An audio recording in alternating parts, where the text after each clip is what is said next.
আপনার পার্সোনাল ইনফরমেশনগুলো জানিয়ে রাখবেন। বর্তমানে কোথায় আছেন? হাটহাজারিতে একটা বাসা ভাড়া নিয়ে আছি। আমাকে বাসা থেকে বের করে দিয়েছে, তবে আমি যেন মুখ না খুলি তাদের বিরুদ্ধে, সেজন্য সর্বক্ষণিক লোক দিয়ে নজর রাখে। বুঝতে পেরেছি। ইনকাম সোর্স কি? জমানো কিছু টাকা আছে কাছে। শেষ হলে কি করবেন? জানা নেই sir. Educational qualification? Honours first year complete করতে পারিনি। সান্নিধ্য বসা ছেড়ে উঠে দাঁড়ায়, টি শার্ট টেনে আরহামকে শান্ত গলায় বলে। ওনাকে একটা কর্মসংস্থানের ব্যবস্থা করে দিবে। আরহাম মাথা নাড়িয়ে সায় জানিয়ে রমণীটির দিকে তাকিয়ে বলে। আপনার সার্টিফিকেটগুলো কালকে আমার কাছে জমা দিবেন। রমণীটি নিজেও বসা ছেড়ে উঠে দাঁড়ায়, চোখের কোণে জল জল করতে থাকা অশ্রুগুলোকে হটিয়ে নির্মেদ স্বরে বলে। এমনি এমনি আপনার কাছে আসিনি স্যার, লোকমুখে সত্যিকারের নেতার কাছে এসেছি। ধন্যবাদ স্যার, আপনাকে অনেক অনেক ধন্যবাদ। এটা আমার জন্য ভীষণ প্রয়োজন ছিল। It's okay. কোনো সমস্যা হলে আমার লোকেদের জানাবেন। রমণীটি বিদায় নেওয়া মুহূর্তে দরজার কাছে যেতেই সান্নিধ্যের ফের কণ্ঠস্বর ভেসে আসে। দুহাত প্যান্টের পকেটে রেখে পেছন না ঘুরেই বলে। আপনার নাম কি? রমণীটি থেমে যায়, সেই সাথে পদচারণটাও সাথে। আসিফও হালকা মাথা ঘুরিয়ে ধীর গলায় বলে। জাফরিন তালুকদার। দিন 15 দিনের মতো করে জাগতিক নিয়মে ক্যালেন্ডারের পাতার সঙ্গে পরিবর্তন হয়ে যায় মাস আর ঋতুর নাম। হালকা শীতে এসে ভিড়ে শেহরিনের বুক। গোধূলিকালে ফিনলে স্কোয়ারে শপিংয়ে মত্ত অন্বেষা এবং তিথি। আমি সত্যি বিশ্বাস করতে পারছি না অন্বেষা, তুমি এত বড় একটা ডিসিশন ইজিলি নিতে পারবে। কাম অন ভাবি, লাভ ইস্যুতে সব সম্ভব। তাই বলে এত তাড়াতাড়ি এঙ্গেজমেন্ট করবে? এত তাড়াতাড়ি না ভাবি, আমাদের এত মাসের রিলেশন। রাহাত তো লিটারেলি আমাকে পাগল করে ফেলেছে এঙ্গেজমেন্টের জন্য। বার্লি ট্রিপের আগে একটা সাইনিং তো রাখা উচিত। My god, barley trip, rich kids. Anwesha বাঁকা হেসে একটা স্কার্ট ড্রেস চয়েস করে, নিজের গায়ের সঙ্গে মিলিয়ে দেখতে দেখতে বলে। ইয়েস, ক্রোড়পতি। বাট অনেস্টলি এটা রিয়েল লাভ ভাবি, আমি ওকে সত্যিই ভালোবাসি। কি বলছো? এত তাড়াতাড়ি কিভাবে মন ডাইভার্ট করলে? সান্নিধ্যর মন থেকে বের হয়ে গেল? সান্নিধ্যের সঙ্গে এখন আমার আর কোনো ভালোবাসার সম্পর্ক নেই। যা ছিল ওর বউ এসে দূর করে দিয়েছে। এখন শুধুই প্রতিশোধের সম্পর্ক। আমার গায়ে হাত তুলেছে না ওই মেয়ে, ওর হাত আমি দুমড়ে মুচড়ে দিব। তিথি নিজের জন্য কিছু ড্রেস দেখে, হতাশার নিঃশ্বাস ছেড়ে বলে। বাট আমি তোমাকে একসেপ্ট করেছিলাম সান্নিধ্যের সঙ্গে। Oh, you are very so sweet ভাবি। সুখ নিবাসে একমাত্র তুমি আর ফুপেই আমার বিগ সাপোর্টার। হ্যাঁ, আসলে না তো আমাদের কাছে। কি করব ভাবি, হয়ে গিয়েছে অন্য জায়গায়। রাতকে ছাড়া সম্ভব নয়। গাঢ় প্রেম? ইয়েস, গাঢ় প্রেম। বাট তুমি শিওর তো অন্বেষা? সামথিং? তিথির সংশয় মাখানো কণ্ঠে অন্বেষা ঠোঁট কামড়ে হেসে বলে। তুমি কি ভেবেছো ভাবি আমি বোকা? শেয়ালের লেজে পা দিয়ে ফাঁদে পড়বো না। অন্বেষা এত বোকা নয়। অন্বেষা চোখ কান খোলা রেখে কি শেয়ালের সাথে লড়াই করবে? রাহাতকে ইয়েস বলার আগে ওর ফুল এভিডেন্স আমি কালেক্ট করেছি। ওর সাথে সান্নিধ্যের কোথাও কোনোভাবে সংযোগ নেই। সেটা পলিটিক্যাল দিক হোক, ফ্রেন্ডস কিংবা পরিচিত দিক, যেদিকেই হোক না কেন, নো কানেকশন উইথ হিম। তাহলে ঠিক আছে, তুমি আসলে অনেক বুদ্ধিমতী মেয়ে অন্বেষা। তুমি পারবে সান্নিধ্যের সঙ্গে টক্কর দিতে। টক্কর যে আমাকে দিতেই হবে ভাবি। একসাথে হাসাহাসি করতে করতে ফের শপিংয়ে ব্যস্ত হয়ে ওঠে অন্বেষা তিথি। কালকে সন্ধ্যায় অন্বেষার এঙ্গেজমেন্ট উপলক্ষে এক গাদা শপিং করা হয়। রাহাতের সঙ্গে অবশেষে তার প্রণয়ের বাঁধন জোড়া লাগছে। রাহাত এর অতিরিক্ত ভালোবাসা অন্বেষার মনকে বরফের ন্যায় গলিয়ে দিয়েছে। সরি ম্যাম, কার্ড এক্সিস্ট করছে না। সরি? Please check. তিথি বিরক্ত ভঙ্গিতে সেলসম্যান থেকে ক্রেডিট কার্ডটা নিয়ে নিজে ট্রাই করে। কার্ড রিবাটে যতবার দেয় ততবারই ডিক্লেন লেখা দেখে তার মেজাজ গরম হয়ে ওঠে। চোখ থেকে সানগ্লাস খুলে পার্স হতে ডেবিট কার্ড বের করে, কিন্তু ফলাফল একই। আশ্চর্য, এমন হচ্ছে কেন? ম্যাম, আপনার ক্রেডিট এবং ডেবিট কার্ডটা সম্ভবত ব্লক করা হয়েছে। ব্লক হবে কেন? এক গাদা শপিং শেষ করে কাউন্টারে এসে পেমেন্ট করা নিয়ে বাজে বিপত্তি। হঠাৎ করে ক্রেডিট ডেবিট দুটো কার্ডই রেস্ট্রিক্টেড দেখাচ্ছে। তিথির তরতর করে মেজাজ খারাপ হতে থাকে। এতগুলো শপিং এর পেমেন্ট করতে না পারলে মান সম্মান থাকবে না। আজকে সন্ধ্যায় অন্বেষা আর রাহাতের এঙ্গেজমেন্ট। একটা ডায়মন্ডের রিংও নেওয়া হয়েছে, সেটাও অন্বেষার পছন্দ অনুযায়ী। এই সময় এমন বিপত্তি। ভাবি, তোমার আর সরফরাজ ভাইয়ের জয়েন্ট অ্যাকাউন্ট আছে? অন্বেষার কথায় হুঁশ ফিরে তিথির। এটা এতক্ষণ কেন মনে আসেনি তার? আর সারফরাজের তো জয়েন্ট অ্যাকাউন্ট রয়েছে, সেখান থেকে সে তো অবাধে কত টাকা তোলে। আর আজ এই সময় টাকা কোথায় পাবে এটাই ভেবে পাচ্ছিল না। Wait a minute. Tithi ATM বুথে এসে তড়িঘড়ি করে জয়েন্ট অ্যাকাউন্ট হতে টাকা তোলার চেষ্টা করে, কিন্তু তার মাথায় বাস ফেলে বুথে লেখা উঠে ইনসাফিসিয়েন্স ফ্রেন্ডস। চরম আক্রমণে তিথি মুখ হতে বিরক্তিকর ধ্বনি বের করে। অসহ্য লাগছে তার, রাগে গা কাঁপছে। এই সময় এরকম হতে হয়? কি করবে ভেবে উপায় না পেয়ে সে আগুন গরম হয়ে কল করে ব্যাংক ম্যানেজার আসাদুল করিমকে। সমস্যাটা কি? আমি টাকা তুলতে পারছি না কেন? আমার ক্রেডিট কার্ড ডেবিট কার্ড সব ব্লক হলো কি করে? তামাশা করছেন? অ্যাকাউন্ট থেকেও টাকা উঠাতে পারছি না, আমার কি আসতে হবে? ম্যাম শান্ত হন প্লিজ। আপনার সমস্ত কিছু বিশেষ নির্দেশনায় টেম্পোরারি ফ্রিজ করা হয়েছে, সোলো উইথ রাইট স্থগিত করা হয়েছে আর কি। অটো পেমেন্ট বাতিল করা হয়েছে ম্যাম। আমি বলছি অ্যাক্টিভ করুন। সরি ম্যাম, এটা সম্ভব নয়। প্রয়োজনীয় নির্দেশনা না আসা পর্যন্ত এগুলো এরকমই থাকবে। ধন্যবাদ। তিথি হাত মুষ্টিবদ্ধ করে ফোন চেপে ধরে। বিক্ষিপ্ত নয়নে এক দৃষ্টিতে সামনের পানে তাকিয়ে থাকে সে। চোখ তার লাল হয়ে এসেছে। এসব কিছু যে সারফরাজ করেছে সেটা অনায়াসে বুঝতে পারছে। তাকে ফাইন্যান্সিয়াল দিকটাতে উইক করার জন্য এসব কিছু। কারণটা কি? এমন করছো কেন তুমি আমার সাথে সরফরাজ? আস্তে কথা বলো, কি হয়েছে? আমার সব কিছু ফ্রিজ করেছো কেন? তুমি জানো আমি এখন কি অবস্থায় আটকে আছি? কন্ডিশন ফেস করতে শেখো তিথি। তিথি ক্রোধান্বিত হয়ে নিজেকে কন্ট্রোল করার চেষ্টা করে। কানে ফোন চেপে দাঁতে দাঁত পিষে শক্ত গলায় বলে, আমাকে রাখিও না প্লিজ, সবকিছু স্টেবল করো। পেমেন্ট করাটা জরুরি, বোঝার চেষ্টা করো। নিজের ওয়াইফের সঙ্গে শত্রুতা করতে লজ্জা করে না তোমার? Just shut up. কোনো কিছু স্টেবল হবে না, না এখন না আর না ভবিষ্যতে। অনেক উড়িয়েছো। এবার নিজের লাগাম টানতে শুরু করো। সামনে খারাপ দিন অপেক্ষা করছে। ফোন রাখো, আমি বিজি, বাসায় গিয়ে কথা হবে। চট্টগ্রামের বিশাল বহুল হোটেলের হল রুম হতে ঝাড়বাতিগুলো নরম সোনারের আলো ঝরছে চকচকে ফ্লোর জুড়ে।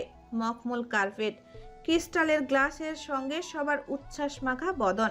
রাজ্জাক সাহেবের একমাত্র কন্যার এঙ্গেজমেন্টের অনুষ্ঠানটা বেশ স্বাবলম্বের আয়োজন করেছেন। অতিথি সমাগমে ভরপুর।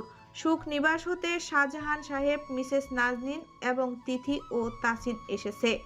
আসেনি শুধু সারফরাজ সানজি। তবে তিথির উপস্থিতি থাকলেও তার মুখে নেই কোনো হাসি। এত কাছের মানুষের স্পেশাল একটা দিনেও তার মুখরেখা মলিনতায় ছেয়ে আছে। যেন মনে হচ্ছে শুধুমাত্র দাওয়াত রক্ষাতে তার এখানে আসা। জাঁকজমকপূর্ণ আড়ম্বরের এই রাতের কেন্দ্রবিন্দু অন্বেষা। পরেছে ঝলমলে বডি টাইট ফিটিং সাদা একটি গাউন। গাউনের নেক লাইনে রয়েছে সূক্ষ্ম পিঠের কাজ। ঝালরের উপর হাতে তোলা ফুলের নকশা। গলায় ঝুলছে নেকলেস। পায়ে ক্রিস্টাস হিলের স্যান্ডেল। পেছনে লো বানের বাঁধা চুল, তাতে গুজে দেওয়া হয়েছে সাদা গোলাপ। সব মিলিয়ে প্রিন্সেসের ছোঁয়া এনেছে নিজের মাঝে। ঘড়ির কাঁটা 9টা পার হয়। রাহাদের আসার সময় হয়ে গিয়েছে। নিজেকে আয়নায় পুনরায় দেখতে দেখতে গুনগুনিয়ে গান গাইতে থাকে অন্বেষা। ঠোঁটের কোণে তার উচ্ছ্বাস মাখা হাসি। ফাইনালি একজন বিত্তবান জীবন সঙ্গী পেল সে, সাথে পেল অগাধ ভালোবাসা। এটাই তো চেয়েছিলাম আমি, যেখানে ভালোবাসা আর অর্থ দুটোই থাকবে। অ্যাকচুয়ালি যে কোনো একটাতে অন্বেষার পোষায় না। অর্থও লাগবে, ভালোবাসাও লাগবে। নিজ মনে বিড়বিড় করে ঠোঁট নাড়ায় সে। এর মাঝে বেজে ওঠে ফোন।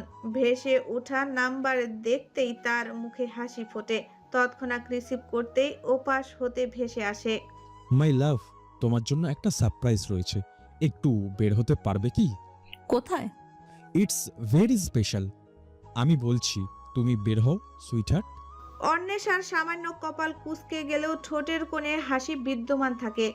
এক হাতে গাউনের একাংশ তুলে ধরে অপর হাতে ফোন কানে চেপে ধরে সে বের হয়ে বাহিরে। এ কি অন্বেষা, কোথায় যাচ্ছ তুমি? বাবা, জাস্ট আ সেকেন্ড। রাহাত? অন্বেষা তাড়াহুড়া করে রাহাদের কথা মতো রাস্তার ধারে এসে দাঁড়ায়। এসেছি এখন। একটু সামনে এগিয়ে এসো। আমি সত্যি বুঝতে পারছি না তোমার surprise Rahat. Oh darling, come on, দারুণ একটা সারপ্রাইজ, তুমি ভীষণ খুশি হবে। আচ্ছা, সামনে একটা চিরকুট পড়ে আছে, এটার কথাই বলছো তুমি? হ্যাঁ, চিরকুটটা নাও এবং খোলো। অন্বেষা অধিক উত্তেজনায় কাঁপা কাঁপা হাতে চিরকুটটা খোলে। এখানে নিশ্চয়ই তার আবদার করা BMW গাড়ির কথা লেখা রয়েছে। রাহাত তাকে বলেছিল এঙ্গেজমেন্টের দিন তাকে স্পেশাল এবং ইউনিক ওয়েতে BMW গিফট করবে। তার মানে এটাই তার সেই ওয়ে। হাই অন্বেষা ডার্লিং, শুরুতেই সরি, আমার পক্ষ থেকে তোমাকে বিয়ে করা সম্ভব নয়, কারণ খান সাহেব 5 লক্ষ টাকা দিয়ে বলেছিল তোমাকে ভুলে যেতে, তাই ভুলে গেলাম। এতদিন ধরে অভিনয় করার জন্য দুঃখিত। আসলে আমার সব কিছু ভাড়াই চালিত, যা যা গাড়ি বাড়ি টাকা কড়ি দেখিয়েছি সব ভাড়া করা মানুষের। আমি পেশায় একজন ডিশলাইন ম্যানেজার, তবে আমি শিক্ষিত পোলা, ডিগ্রি পাশ করেছি। আর আমার নাম রাহাত না। ছাগল জবাই করে আকিকা করে নামটা রাখা হয়েছে আহমেদ আলী। সবাই আলী নামেই ডাকে, তুমিও চাইলে আলী বলেই ডাকতে পারো, যদি সব কিছু ভুলে আমায় ডাকো। ও আলী, আমি তোমায় ভালোবাসি। তাহলে আমি দৌড়ে চলে আসব তোমার কাছে। ভালোবাসা কি টাকা দিয়ে হয় বলো? আমি না হয় তোমাকে ডিশলাইনের রানী বানাবো, রঙিন টিভির ঝলকানিতে শুধু তোমার নামই লেখা থাকবে। যাই হোক, ভালো থেকো ডার্লিং। এখন কাজে ফিরতে হবে, অনেকদিন বসে খেয়ে খেয়ে গায়ে তেল জমে গিয়েছে, এইগুলো এখন ছাড়াতে হবে। তবে শোনো সুইটহার্ট, মন আমার গরিব হলেও দেহখানা কিন্তু বড় লোক। ওয়ান সেকেন্ড ভেবে দেখতে পারো। পুরো চিঠিটা পড়ে অন্বেষার মুখ সাদা হয়ে যায়। কাঁপতে থাকা হাত স্থির হয়ে যায় মুহূর্তেই। নিজেকে মনে হয় সে যেন মাটি ফুঁড়ে গভীর অতলে হারিয়ে যাচ্ছে। মস্তিষ্কের মধ্যে জট পাকিয়ে আসছে। অবিশ্বাসে নজর তার চিরকুট হতে সরে না। এগুলো কি হচ্ছে? সে কি ভ্রম দেখছে নাকি সত্যি? মুখ ফুটে অস্পষ্ট সুরে আর্তনাদ করে ওঠে অন্বেষা। 2 কদম পিছিয়ে সে দেওয়ালের সাথে গা লাগিয়ে দাঁড়িয়ে পড়ে। ঘোলাটে চোখে অদূরে দাঁড়ানো এক মানবকে দেখে তার দৃষ্টি স্থির হয়ে যায়। কালো রঙের গাড়ির গায়ে হেলান দিয়ে দাঁড়িয়ে আছে সান্নিধ্য। পরনে তার সাদা শার্ট, শার্টের উপর দুটো বাটন খোলা, স্লিপ ফ্লোট করে কোনোই অবধি টেনে রেখেছে। হাতে জ্বলন্ত সিগারেটটা তার মতো জ্বলছে। ঠোঁটে হালকা এক বিদ্রুপের হাসি। নীরবে নির্দয়ভাবে কোনো একভাবে সে তার পাওনা মেটায় অন্বেষাকে দেখে। 2 ঠোঁটের ভাঁজে সিগারেট চেপে সে পকেট হতে ফোন হাতে বের করে। অন্বেষা, মন ভাঙার চেয়ে বিয়ে ভাঙার কষ্টটা কি বেশি? মন খারাপ করো না। সানজি মন খারাপ করেনি, জাস্ট একটু কলিজায় ঘা দিলাম তোমার। Have a good night. গা মরানোর উষ্ণতায় অবশেষে শীত আসে ধরণীতে ধীর পায়ে। শিশির ভেজা শিউলি ফুলের সাদা কমলা রঙের ছোঁয়ায় ভরে ওঠে গালিচা। কুয়াশার আবরণে দূর পাহাড় হয়ে উঠে অস্পষ্ট। মাথা উঁচু গাছগুলো হতে পড়ে টুপটাপ জলের কণা। নভেম্বর শুরু। শীতে ভেজা সকালের মিষ্টি রোদ এখনো দেখা না দিলেও ব্যালকনি হতে ভেসে আসছে বাবা মেয়ের মিষ্টি আদুরের কথন। দূরত্বের মাঝে আটকা পড়া বাবা মেয়ের নতুন জার্নিতে চাইলেও পারছে না সামিল হতে। তবে আনন্দে আত্মহারা সে। তার ছোট্ট আদুরের রাজকন্যার নাকি মা হবে, আর সে হবে নানু ভাই। ওহ বাবা, একটু বিশ্বাস করো, আমি সত্যি বড় হয়ে গিয়েছি। আমি এখন প্রপারলি ভাত রান্না করতে পারি, সবজি কাটতে পারি, মুরগি রান্না করতে পারি, ডাল রান্না করতে পারি, ডিম ভাজতে পারি। ঘরে কোথায় কোনটা ডেকোরেশন করতে হবে সেটা শিখেছি। আস্তে আস্তে মা, বাবা এত কিছু একসাথে নিতে পারছে না তো। তোমার এখনো অবিশ্বাস লাগছে বাবা? অবিশ্বাস না মা, বাবা আসলেই মানতেই পারছে না তার রাজকন্যা বড় হয়ে গিয়েছে। শেহরিন এক হাতে গ্রিল চেপে মুখে অস্পষ্ট হাসি টানে, নরম গলায় বলে, আমি যখন একদম বুড়ি হয়ে যাব, আমার চুলগুলো যখন পেকে সাদা হয়ে যাবে, তখন যদি তুমি আমাকে দেখো নিশ্চিত বলবে, এই এই আমার রাজকন্যা, আমার ছোট্ট মা, এটা ধরো না, ওটা করো না, ব্যথা পাবে। তুমি তো এখনো বড়ই হওনি। রেজওয়ান সাহেব মেয়ের কথা শুনে হেসে ফেলেন। সে কি করে বোঝাবে তার মেয়েকে যে তার চোখ দুটো বড়ই অবাধ্য। মেয়ের লম্বা বেনুনির জায়গায় এখনো সে ছোট দুটি ঝুঁটি দেখতে পায়। যে হাতে তার চামচ খুন্তি উঠেছে সে হাতে এখনো সে রঙিন পুতুল দেখতে পায়। মেয়ের মুখের দিকে তাকালেও এখনো তার সদ্য জন্মানো সেই টুকটুকে ছানার মতো লাগে। এই চোখে কি করে ঠিক করবে সে তো চায় তার মেয়ে বড় হয়েছে এটা দেখতে, কিন্তু পারে না কোনোভাবেই। চোখ দুটো তাতে সাড়া দেয় না। বাবা, জি মা। আমি মাঝে মাঝে ভাবনার অতলে হারিয়ে যাই, যেখানে থাকে না কুল কিনারা। তোমার প্রতিটি কথা আমি জীবনে চলার পথে রিলেট করতে পারছি এখন। সত্যি, মানুষকে সৃষ্টিকর্তা যে পরিস্থিতিতে রাখেন, সেই পরিস্থিতিতে বেঁচে থাকার জন্য যে কোনোভাবে উপযুক্ত করে দেন। আমরা আগে থেকেই ভয় পাই, ভাবি কিভাবে কি করব, কি হবে, কোনোভাবেই সম্ভব নয়। বাট নো, সম্ভব, সব সম্ভব। আমি নিজে তার উদাহরণ। আমি জিরো থেকে খুব হলেও 20% নিজেকে গ্রো করতে পেরেছি সম্পূর্ণ এক ভিন্ন পরিবেশে। সৃষ্টিকর্তা আমাকে সেই সুযোগটা করে দিয়েছেন, দিয়ে চলছেন। আমার হয়তো তাকে কৃতজ্ঞতা জানানোর ভাষা নেই। জীবনটা একটা ফেজ মা, এর প্রতিটা স্টেপে রয়েছে সুখ, দুঃখ, হাসি, কান্না। তাই চ্যালেঞ্জ নেওয়া শিখতে হবে।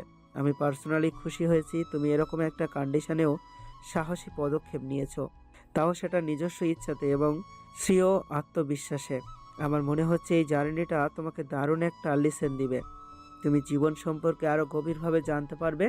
আমি প্রত্যেকটা দিনেই নতুন কিছু না কিছু শিখে চলেছি বাবা। পড়াশোনার সঙ্গে তাল মিলিয়ে চলতে কষ্ট হচ্ছে তাই না? শেহরিন নিস্তব্ধ ঠোঁটে হাসে। এই প্রশ্নের উত্তরটা তার জন্য একটু জটিল, কেননা সেকেন্ড ইয়ারের ক্লাস ফুলদমে চলছে, পড়াশোনার চাপও বেশ, সেই সঙ্গে দুজোড়া প্রতিপক্ষ তার। ফার্স্ট ইয়ারের রেজাল্ট টপ 2 সে, কিন্তু সেকেন্ড ইয়ারের ফাইনালে টপ 20 হতে পারবে কিনা সন্দেহ। শরীরের যে অবস্থা, দিন রাত মিলিয়ে 4 হতে 5 বার বমি করতেই যায়।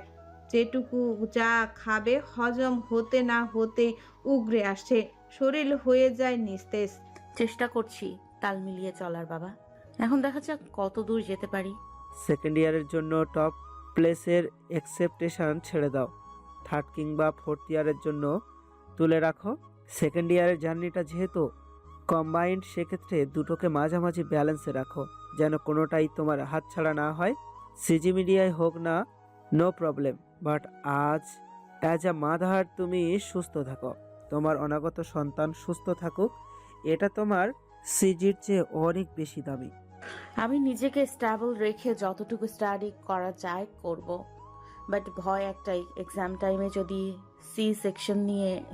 আল্লাহ ভরসা মা, সবসময় দোয়া করবে আল্লাহ যেন তোমাকে সঠিক টাইমিং এবং সঠিক ওয়ে দেখিয়ে দেয়। আগাম চিন্তা আমরা না করি, তুমি নিজেকে যতটুকু তৈরি করে রাখার সেটা রাখতে শুরু করো। বাবা, সেটাই। ব্রেকফাস্ট করেছো তুমি? এই তো করব, চা চলছে আপাতত। তোমার ব্রেকফাস্ট কমপ্লিট? 8:30টার দিকেই হয়েছে। নেতা সাহেব কোথায়? উনি বের হয়েছেন ওনার কাজে, আর বের হওয়ার সময় জোর করে খাইয়ে দিয়ে গিয়েছেন আমাকে, না হলে এত সকালে তো আমি খেতামই না। আমার মোটেও খেতে ইচ্ছে করে না বাবা, এই যে গলার ধারে খাবার এসে মনে হচ্ছে আটকে আছে, যখন তখন বের হয়ে যাবে। কি খেয়েছো? সবজি খিচুড়ি আর ডিম পোচ। তুমি রান্না করেছো?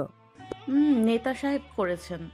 রেজওয়ান সাহেব চায়ে চুমুক দিতে গিয়ে হাত থামিয়ে ফেলেন, অবাক কণ্ঠে জিজ্ঞেস করেন, সান্নিধ্য করেছে? সান্নিধ্য রান্না করতে পারে? ইউটিউব দেখে। আমি প্রতিদিন 6:30টার দিকে ওঠার চেষ্টা করি, কিন্তু বেশিরভাগ দিনেই মিস করে ফেলি। আর উনি আমার আগে উঠে সব কমপ্লিট করে ফেলে, ব্রেকফাস্ট রেডি করে তারপরে ডাকে। বাহ, নেতা সাহেব তো দেখছি সত্যি জেন্টলম্যান, দম আছে মানতেই হবে। শেহরিন স্মিত হাসে, অদূর পানে চেয়ে ধীর কণ্ঠে বলে, আমার লেটে ওঠার কারণ শুনবে বাবা? বলো শুনি। আমি 6টা থেকে 7টা পর্যন্ত অ্যালার্ম দিয়ে রাখি, আর উনি আমি ঘুমিয়ে গেলে সবগুলো অ্যালার্ম অফ করে দেয়। রেজওয়ান সাহেব মেয়ের কথা শুনে আয়েশি ভঙ্গিতে চা পান করেন। একজন বাবা হিসেবে মেয়ের এই সুখটা তার ভেতরটাকে শীতল করে তোলে। এইটুকুই তো তার চাওয়া, এইটুকুই ছিল তার প্রার্থনার মূল অংশবিশেষ। চোখের জল ঝরিয়ে সে প্রাণপণে যা চেয়ে গিয়েছে, সৃষ্টিকর্তা তাকে অনেক বেশি দিয়েছেন। এর চেয়ে আনন্দের আর কি বা হতে পারে। চোখ তার সুখা অনুভূতিতে ঘোলা হয়ে আসে। খোলা আকাশের পানে নির্মেষ চোখে তাকিয়ে আরও একবার প্রার্থনা করে তার মেয়ের এই সুখটা যেন স্থায়ী হয়। উফ বাবা, এই শীতে তোমার হাতে আলু শিম দিয়ে মাছ রান্নাটা এইবার মিস করব। তোমার মনে আছে প্রত্যেক শীতে আমরা মাস জুড়ে মাছের উপরেই থাকি? তুমি সবসময় বলতে শীতে চিকেন বিফ সাইডে রেখে টাটকা সবজি মাছ এগুলো খাও, এগুলোতেই আসল স্বাদ। তোমার মনে আছে দেখছি, ভেরি গুড। বেশি বেশি সবজি ফল মাছ এগুলো খাবা। বাবা জানো, এক এক সময় এক এক খাবার খেতে ইচ্ছে করে আমার, অদ্ভুত অদ্ভুত খাবার, কিন্তু কোনোটাই হজম করতে পারি না। উনি যতক্ষণ বাসায় থাকে ততক্ষণটা আমার মুখ চলতেই থাকে, বমি করলেও বলে সমস্যা নেই, তবুও খাও। এদিকে যে আমার নাড়ি ভুঁড়ি উল্টে যায় পেটের মধ্যে, সেটা বুঝবে কি করে? এই জন্যই মা শব্দটা এতটা দামি, এই জন্য মায়ের মূল্য আকাশ ছোঁয়া। তোমরা যে ত্যাগ স্বীকার করো সেটা অবর্ণনীয়। শেহরিন উচ্ছ্বাসিত নয়নে চোখ বন্ধ করে দম টেনে নেয়, মুখে হাসি চওড়া করে বলে, আমি নিজেকে নিয়ে ভীষণ প্রাউড ফিল করি বাবা। আমার ভেতরে একটা অস্তিত্ব বড় হচ্ছে, আমি মায়ের সম্মানটা অর্জন করছি। এই স্টেজে এসে আমি বুঝলাম, জীবনের দ্বার যত জটিল হয় তত জানালার সৃষ্টি হয়। সাব্বাস মা, গড ব্লেস ইউ। সুখ নিবাস সন্ধ্যা 7টা। চা নাস্তার পর্ব শেষ হয়েছে কিছুক্ষণ হলো। যে যার ঘরে অবস্থান করছে বর্তমানে। মিসেস নাজনীন রাতের খাবার তৈরির জন্য প্রস্তুতি সাজাচ্ছেন। তার মেজাজ একটু গরমই বলা চলে। খেপেছেন আমিনের উপর। বিকেলবেলায় তার গার্ডেনে পানি দেয়নি সে। ছাদ বাগানের বড় বড় ঘাসগুলো আজ তোলার কথা থাকলেও সেটা তুলেনি। সুখ নিবাসের কোনো কিছুর উপর খানিক ত্রুটি সে সহ্য করতে পারে না, এই জন্য খানিক হম্বিতম্বি সেরে এসেছে একটু আগে। খালাম্মা, বড় ভাবি নিচে নামবো না কইলো। কেন? জানি না, কইলো রাত এসে খাইবো না, তাসিনের জন্য শুধু পাঠাই দিতে। আচ্ছা। মিসেস নাজনীন খানিকটা সংশয় মন নিয়ে কিচেনের দিকে পা বাড়ায়।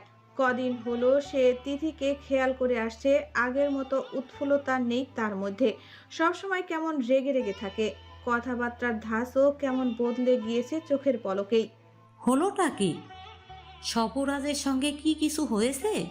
উপরতলাতে সচরাচর এই সময় তাসিনের গলা ফাটানো চিৎকার, মাঝে মাঝে জোরে জোরে পড়ার ধ্বনি কিংবা না পড়ার বাহানা সুর ভেসে আসে, কিন্তু আজ তা সম্পূর্ণ নীরব।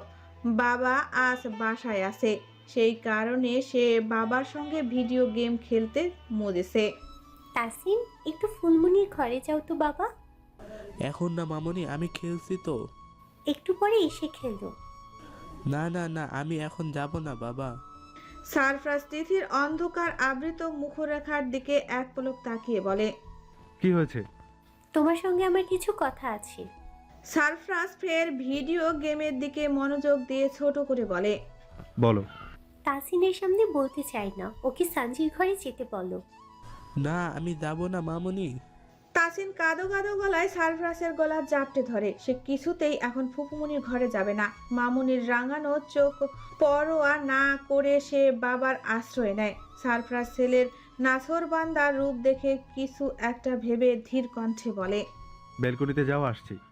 তিথি আকপিস কথা না বাড়িয়ে চুপচাপ চলে যায় ব্যালকনিতে।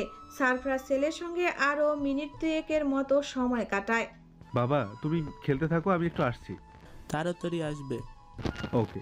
সারফরাজ বিছানা ছেড়ে উঠে 2 হাত ট্রাউজারের উপরে ঠকিয়ে নির্বিকার ভঙ্গিতে ব্যালকনিতে পা বাড়ায়। মুখরেখা তার বরাবরের ন্যায় শান্ত, তবে চোখ দুটোতে এক অন্যরকম ধারালো রেশ ছড়িয়ে আছে। অপেক্ষারত অর্ধাঙ্গিনীর পাশে গিয়ে দাঁড়ায় সে। বাহিরের দিকে দৃষ্টি নিবদ্ধ করে শীতল কণ্ঠে বলে, বলো এখন। তিথি নিজের দৃষ্টি বাহির হতে এনে সারপ্রাইজের দিকে নিক্ষেপ করে। থমথমে মুখরেখায় স্পষ্ট স্বরে বলে, তুমি কি চাইছো? আমাদের সংসারটা এখানেই থেমে যাক? একই প্রশ্ন আবারও। আমি কি করেছি বলবে দয়া করে?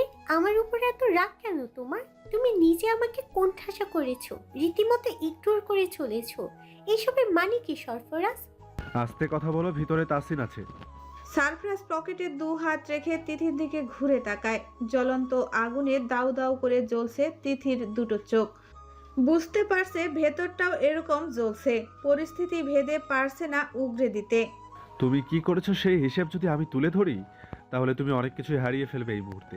অনেক বড় একটা ভুল করে ফেলেছো তুমি, অনেক বড় ভুল, যে ভুলের কোনো ক্ষমা হবে না। সেটাই শুনতে চাইছি, কি করেছি আমি? আমাকে বলতে হবে? তুমি জানো না? তিথি সারপ্রাইজের কাছাকাছি এসে দাঁড়ায়। ভস্মীভূত হয়ে টি শার্ট খামচে ধরে তিক্ত গলায় বলে, এত জাজ করো কেন তুমি? আমাকে কি তোমার ওয়াইফ মনে হয় না? সবসময় নিজের ফ্যামিলি আগে রাখো। আমার কোনো গুরুত্ব নেই তোমার কাছে। কি গুরুত্ব চাও তুমি আর? কোথায় আমি তোমাকে কমতি রেখেছিলাম? ভালোবাসায়? কোনো চাহিদা পূরণে? তোমার নিজস্ব স্বাধীনতায় হস্তক্ষেপ করাতে? আমি কি তোমাকে ভালোবাসি না সরফরাজ? সারপ্রাইজ তিথির হাতটি টি শার্ট হতে ছাড়িয়ে নেয়। মুখে স্মিত হাসি টেনে শক্ত গলায় বলে, আমি টক্সিক লাভ পছন্দ করি না, কোনো প্রয়োজন নেই। আমি তোমাকে সত্যি অনেক ভালোবাসি। তোমার এইরকম মন মানসিকতার মাঝে সত্যি ভালোবাসাটা মূল্যহীন। এত নিচু মনোভাব নিয়ে চলা মানুষ কখনো সত্যিকারের ভালোবাসা আনতে পারে না। নিজের পরিবারের যে ক্ষতি চায়, গোপনে গোপনে ধ্বংস করার চিন্তা করে, তার মুখে এগুলো বেমানান। তিথির বাঁকানো ভ্রুদয় সোজা হয়ে যায়। অতিরিক্ত রাগে চোখের কোণায় তার পানি জমে। নিজের ক্রোধকে সংবরণ করে বলে, কি বলতে চাইছো তুমি? আমি তোমাকে ওয়ার্নিং করেছিলাম, মনে আছে? তোমার সংশ্লিষ্টতা আমি পেয়েছি।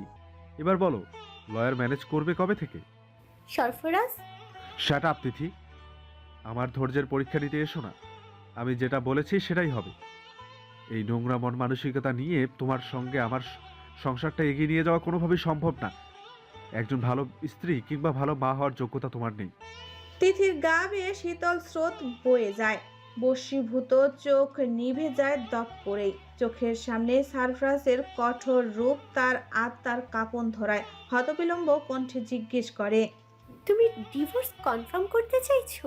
একটাবার আমাদের ছেলের কথা ভাবতে না এতটা রুড হতে পারছো? সারপ্রাইজ নিজেদের মধ্যে ন্যূনতম দূরত্ব ঘুচিয়ে একদম নিকটে এসে দাঁড়ায়। পকেট হতে ডান হাত বের করে সঙ্গে সঙ্গে শক্ত করে ঠাস করে চর বসিয়ে দেয় তিথির বাম গালে। তিথি আকস্মিক চরে তাল সামলাতে পারে না। হেলে পড়তেই সরাসরি কপাল গিয়ে লাগে লোহার গ্রিলে। মা হয়ে সন্তানের কথাটা কি তোমার ভাবা উচিত ছিল না আগে? নিজেকে নোংরা কাজে সামিল করার আগে এটা মাথায় আসেনি তোমার? নাকি আমার শান্ত রূপটাকে তুমি হাতিয়ার হিসেবে নিয়েছিলে? আমাকে উল্টো বুঝ দিলে আমি বুঝে যাব? How dare you! তিথি অস্পষ্ট সুরে কেঁদে ওঠে। চোখ দিয়ে গড়িয়ে পড়ে অনবরত জল। কিছুটা সময় নিয়ে নিজেকে ধাতস্থ করে সে ফের সারপ্রাইজের মুখোমুখি সে দাঁড়ায়। বিস্মিত নয়নে তাকিয়ে বলে, তুমি আমার গায়ে হাত তুললে? আরও আগে তোলা উচিত ছিল। এখন মনে হচ্ছে আমি তোমাকে সুযোগ দিয়ে ভুল করেছি। আমি চেয়েছিলাম তোমাকে ওয়ার্ন করে ঠিক করার, বাট তুমি আমার ভালোটা ভালোভাবে নিতে পারোনি। শেহরিনের জন্য তুমি এমন করছো আমার সাথে? সারপ্রাইজ বাঁকা হাসে, ঠান্ডা গলায় বলে, সঞ্জিকেও তো ছাড়োনি তুমি। পুরো বিষয়টাতে অন্বেষাকে কোম্পানি দিয়েছো তুমি। আমি সাঞ্জির ব্যাপারে অন্বেষাকে কিচ্ছু বলিনি। ওরাই এসব করেছে, ওদের প্ল্যানই। তুমি জানতে না? আমি পরে জেনেছি। কত বড় জেনেছো? মোহিত পালিয়ে যাওয়ার পরে তো নয়। আমাকে কেন বলনি তুমি? মজা দেখতে চেয়েছিলে? একটা কথা বলবো না আর।